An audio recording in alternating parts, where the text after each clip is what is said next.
Coco Martin nag-explain sa sunod-sunod na kamatayan sa Batang Quiapo. Alright!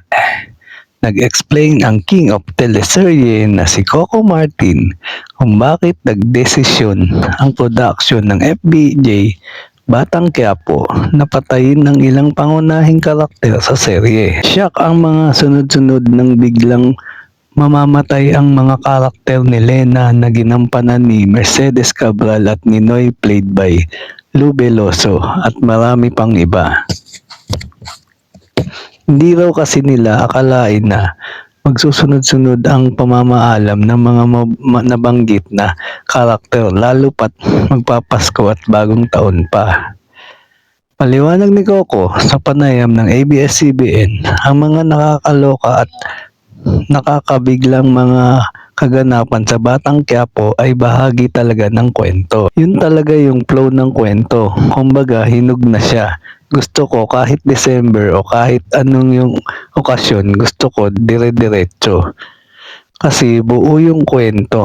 Kasi ang dami naming interesting character na dapat bigyan ng kwento anya pa. Mapapansin kasi na kapag sumasapit ang holiday season, karamihan sa mga teleserye ay nag-slow down sa mga atake nila sa mga eksena.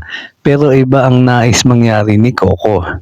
Natutuwa kami kasi yung ratings kahit December ang ganda-ganda ng binibigay sa amin na pagmamahal at suporta ng mga tao sa inang aktor at direktor.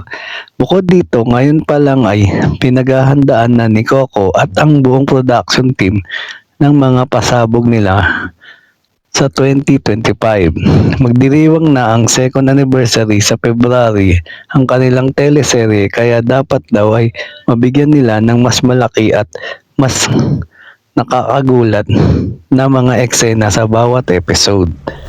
Ibig sabihin nun, maganda yung naibigay nating kwento sa pagtutulungan ng lahat sa ipa ni Coco sa ikalawang taon ng Batang Quiapo. At yan ang totoo. Alright, thank you for watching po. Follow for more videos. Salamat!